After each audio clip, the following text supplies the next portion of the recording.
Hello, good morning students. Myself Shweta बगरावत। बच्चों, आज हम class 7th subject Hindi chapter 10 प्राकृतिक व्यायाम एक लेख है, ये महात्मा गांधी द्वारा लिखा हुआ है। इस पाठ 10 में इसका नाम है प्राकृतिक व्यायाम। तो गांधी जी ने इस पाठ के द्वारा हम लोगों तक क्या संदेशा भेजा है और इस लेख में क्या लिखा है उन्होंने, तो हम देखते हैं। तो इस पाठ में प्राकृतिक व्यायाम बच्चों, इसके से हम क्या समझते हैं। प्राकृतिक व्यायाम मतलब है कि जो हम दिन भर में जो कार्य करते हैं, जो भी हमारा कसरत हो रही है, व्यायाम हो रहा है इन कार्य द्वारा, शारीरिक श्रम द्वारा, तो वही एक प्राकृतिक व्यायाम है। तो इसमें किसान का उदाहरण देकर गांधी जी ने अच्छे सुंदर ढंग से बताया है कि किसान किस प्रकार कृषि कार्य द्वारा शारीरिक श्रम करता है, इससे उसका जो स्वास्थ्य है वह ठीक रहता है, अच्छा रहता है और उससे उसका शारीरिक और मानसिक दोनों विकास होता है। यहाँ हम गांधी जी का लेखक परिचय देखते हैं। लेखक परिचय मोहनदास करमचंद गांधी। देखो, गांधी जी का पूरा नाम है मोहनदास करमचंद गांधी का जन्म 2 अक्टूबर 1869 को गुजरात के एक तटीय शहर पोरबंदर में हुआ।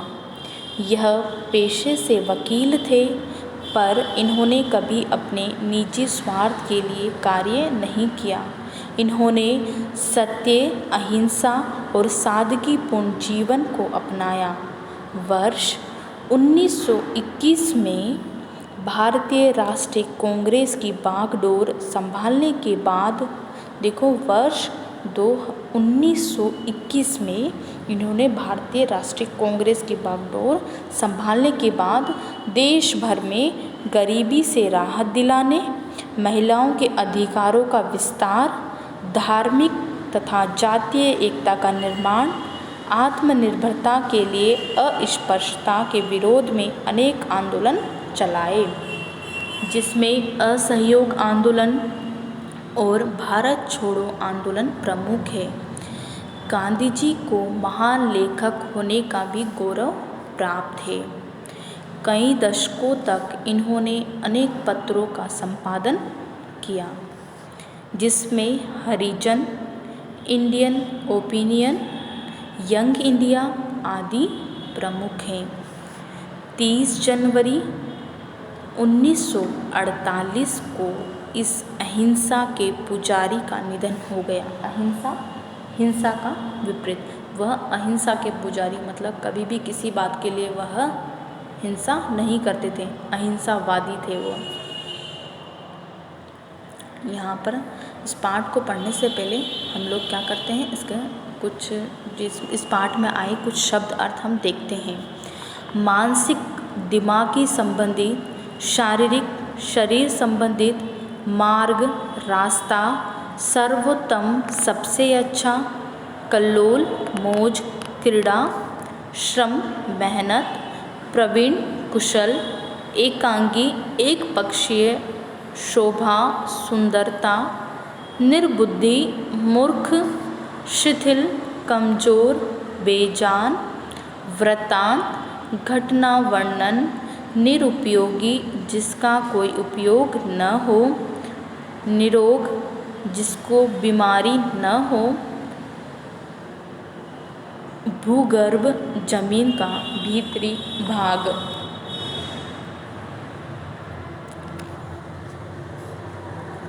मनुष्य को जितनी ज़रूरत बच्चों हवा, पानी और अन्न की होती है, उतनी व्यायाम की भी। देखो, मनुष्य को जितनी ज़रूरत हवा, पानी और अन्न की होती है, उतनी ही व्यायाम की भी, लेकिन हम लोग इस बात को नहीं समझते। हाँ, कसरत बिना मनुष्य वर्षों तक जीवित रह सकता है, फिर भी यह सर्वमान्य तथ्य है कि कसरत के बिना मनुष्य निरोग नहीं रह सकता। और यह सर्वमान्य तथ्य है बच्चों कि कसरत के बिना मनुष्य कई वर्षों तक जीवित तो रह सकता है लेकिन निरोग नहीं।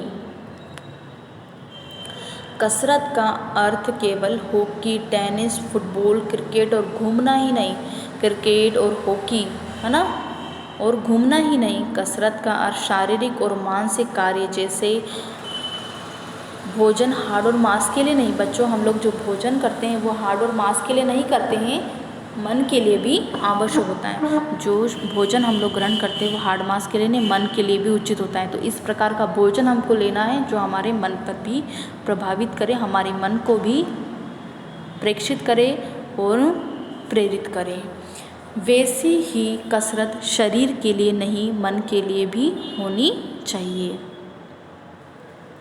मनुष्य को जितनी ज़रूरत हवा, पानी और अन्न की होती है उतनी व्यायाम की भी। हाँ, कसरत बिना मनुष्य वर्षों तक जीवित तो रह सकता है, फिर भी यह सर्वमान्य तथ्य है कि कसरत के बिना मनुष्य निरोगी नहीं रह सकता। कसरत का अर्थ केवल हॉकी, टेनिस, फुटबॉल, क्रिकेट और घूमना ही नहीं, कसरत का अर्थ शारीरिक और मानसिक कार्य जैसे भोजन हाड़ और मांस के लिए नहीं, मन के लिए भी आवश्यक है।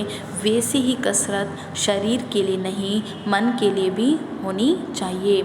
शारीरिक कसरत न करने से शरीर रोगी रहता है और मन की कसरत न होने से वह शिथिल रहता है। बच्चों, शारीरिक कसरत न करने से शरीर रोगी रहता है और मन की कसरत न करने से वह शिथिल, कमज़ोर, बेजान रहता है। मूर्खता को एक तरह का रोग समझना चाहिए, और लोग कई बार मूर्खता करते हैं, उसको एक तरह का रोग समझना चाहिए। कोई बड़ा पहलवान कुश्ती जीतने में तो बड़ा प्रवीण है, किंतु मन उसका गंवारों का सा हो तो उसके लिए निरोग शब्द का प्रयोग करना भूल होगा। अगर एक मान लो बच्चों, एक पहलवान कुश्ती जीतने में तो बड़ा प्रवीण है, किंतु उसका मन जो है वह गंवारों का सा हो, मतलब कि उसको जो मानसिक उसकी शक्ति है उसका उचित विकास नहीं है, उसको उचित ज्ञान प्राप्त नहीं हो, तो वह उसके लिए निरोग शब्द का प्रयोग करना भूल होगा। अंग्रेजी कहावत है, निरोगी वही मनुष्य है जिसके निरोग शरीर में निरोग मन का वास है। अंग्रेजी बच्चों, अंग्रेजी कहावत है, निरोगी वही मनुष्य है जिसके निरोग शरीर में निरोग मन का वास है।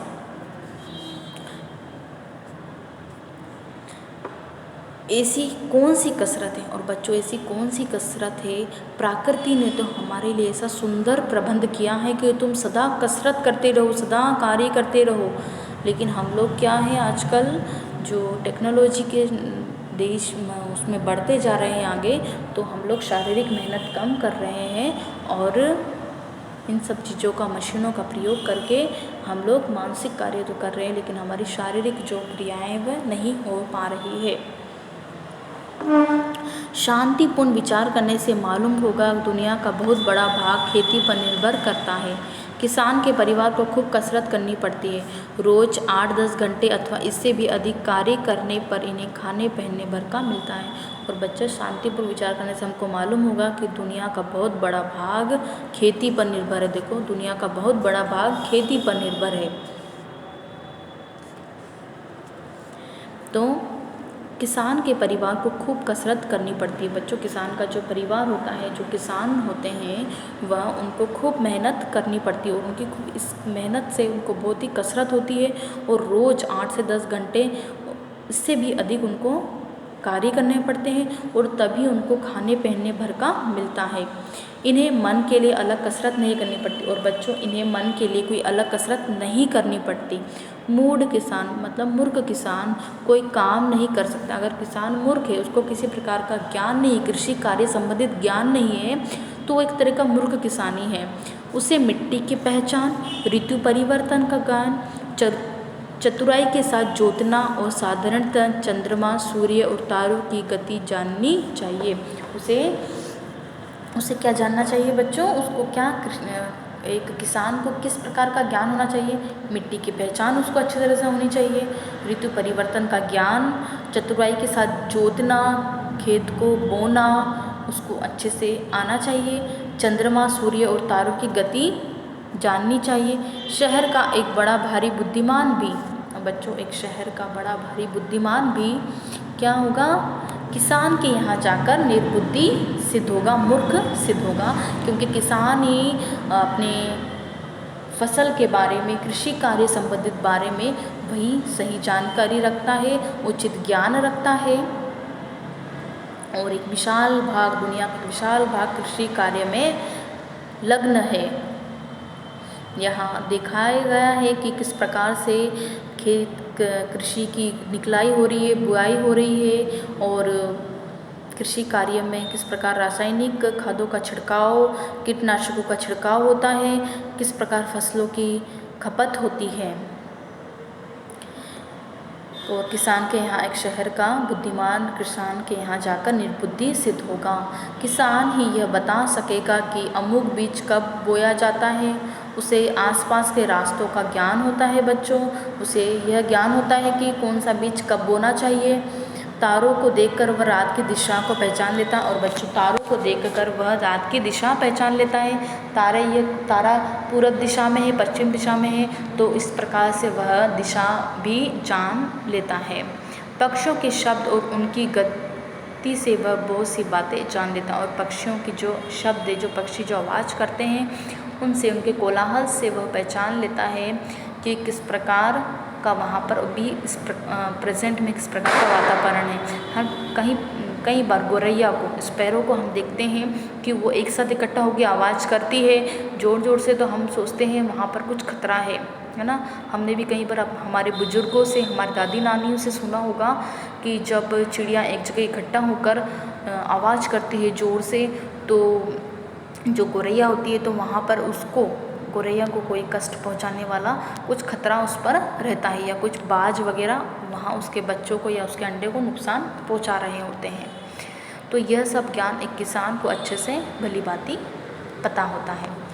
विशेष प्रकार के पक्षियों को इकट्ठा और कल्लोल मतलब कीड़ा या आवाज़ करते हुए, मौज करते देख कर यह बता सकता है कि पक्षियों का अमुक काम अमुक बात का सूचक, और वह बता सकता है कि अमुक काम अमुक बात का सूचक है।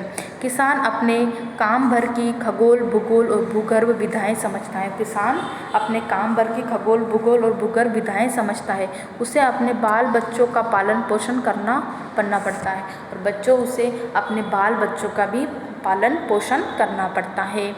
यह कार्य तो सभी को करना पड़ता है, लेकिन वह, क्योंकि वह कड़ी मेहनत करके अपने बाल बच्चों को उनका लालन पोषण करता है, इससे उसे मानव धर्मशास्त्र का साधारण ज्ञान प्राप्त होता है, और उसे मानव धर्मशास्त्र का साधारण ज्ञान प्राप्त होता है।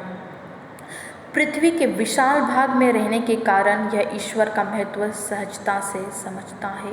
और बच्चों, किसान पृथ्वी के विशाल भाग में रहने के कारण ईश्वर के महत्व को वह सहजता से समझता है। किंतु जब लोग किसान नहीं, और किंतु सभी लोग, हम बच्चों, हमें अच्छे से पता है कि सभी लोग किसान नहीं बन सकते, लेकिन हम उसके रहन सहन को कुछ अपना सकते हैं ज़रूर। हमें किसान की ज़िंदगी का कुछ वर्णन यहाँ इसलिए किया गया है बच्चों, यहाँ पर इस पाठ में किसान की ज़िंदगी का कुछ वर्णन इसलिए किया गया है जिससे लोग अपना रहन सहन उन्हीं के समान बना सकें। हमारा रहन सहन किसान के रहन सहन से जितना भिन्न होगा बच्चों, हम उतना ही अधिक रोगी भी होंगे। किसान के जीवन वृत्तांत में उसके जीवन से घटना का वर्णन का पाठक समझ गए होंगे, और जीवन वर्णन, किसान के जीवन वर्णन के द्वारा पाठक मतलब जो हम पाठ पढ़ रहे हैं, हम पाठक हैं, तो इस पाठ को हम पढ़ रहे हैं, जो पाठक जो कुछ पढ़ता है वह पाठक होता है। तो हम इस जीवन वर्णन द्वारा, किसान के जीवन वर्णन द्वारा हम समझ गए होंगे कि मनुष्य को 8 से 10 घंटे शारीरिक श्रम करना चाहिए। जो ये शारीरिक श्रम नहीं करते हैं उनको कई प्रकार की बीमारियां हो जाती है, कई प्रकार की बीमारियों से वो ग्रस्त हो जाते हैं। शारीरिक श्रम करना चाहिए, और वह ऐसा इसलिए कि जिसमें मानसिक शक्ति को भी काम करने का अवसर मिल सके, और ऐसा शारीरिक श्रम करना चाहिए जिसमें मानसिक शक्ति को भी कार्य करने का अवसर मिल सके। इसमें संदेह नहीं कि व्यापारी आदि को कुछ मानसिक व्यायाम करने का अवसर मिलता है, परंतु यह कसरत एकांगी होगी। एकांगी मतलब एक पक्षीय ही होगी, क्योंकि व्यापारी जो कार्य करते हैं, जो व्यवसायिक कार्य करते हैं, उसमें मानसिक विकास तो हो रहा है उनका, लेकिन शारीरिक जो व्यायाम है, जो कसरत है, वो उचित रूप से नहीं हो रही है। और एक जो व्यापारी होता है वह ग्राहकों के हाव भाव को अच्छी तरह से खबर रखता है, उनको इस बात की खबर होती है, वो उनके हाव भाव की खबर रखता है, उसको पहचानता है कि ग्राहक को किस चीज़ की कितनी आवश्यकता है और वो कितना खरीद सकता है। माल की खपत करना खूब जानता है, और माल की खपत करना भी खूब अच्छी तरह से जानता है, परंतु इस काम में मानसिक शक्ति पर पूरा जोर नहीं पड़ता और ना इस धंधे में शरीर को ही अधिक मेहनत करनी पड़ती है। यहाँ ऋतुओं के बारे में बताया किस प्रकार किसान को ऋतुओं का ज्ञान प्राप्त होता है। ऐसे मनुष्य के लिए पाश्चात्य विद्वानों ने, जो पाश्चात्य विद्वान लोग हैं, उन्होंने क्रिकेट इत्यादि खेल लाभदायक बताए हैं। उनकी राय है कि वार्षिक उत्सवों पर भिन्न भिन्न खेल खेलने चाहिए। मानसिक श्रम के लिए ऐसी पुस्तकें पढ़नी चाहिए जिनमें अधिक सोचने विचारने की आवश्यकता न पड़े। यह एक और की बात हुई, अब इसकी जांच होनी चाहिए। इसमें संदेह नहीं कि ऐसे खेलों से शरीर की कसरत हो जाती है, पर ऐसी कसरतों से मनुष्य का मन नहीं सुधरता। इसके अनेक उदाहरण हैं। क्रिकेट तथा फुटबॉल के अच्छे खिलाड़ियों की संख्या देखी जाए तो उनमें कितने अच्छे मानसिक शक्ति वाले मिलेंगे। बच्चों, हमने देखा होगा क्रिकेट और फुटबॉल के कई खिलाड़ी हैं, लेकिन ये जरूरी नहीं कि उनकी मानसिक शक्ति भी उतनी ही अच्छी हो। हिंदुस्तान के राजा महाराजाओं अच्छे खिलाड़ी रहे हैं, उनकी मानसिक शक्ति के संबंध में हमें क्या प्रमाण मिले हैं? इसके विपरीत जो अच्छे मानसिक शक्ति वाले, उनमें कितने खिलाड़ी मिले हैं बच्चों? ये तो हमको पता है कि जो मानसिक शक्ति में अच्छे हैं वो कितने खिलाड़ी मिले हैं। मेरी समझ में मानसिक शक्ति वाले खेलों में बहुत ही कम खेलने वाले दिखाई पड़े होंगे। गांधी जी बता रहे हैं कि मेरी समझ में तो मानसिक शक्ति वाले खेलों में बहुत ही कम खेलने वाले दिखाई पड़े होंगे।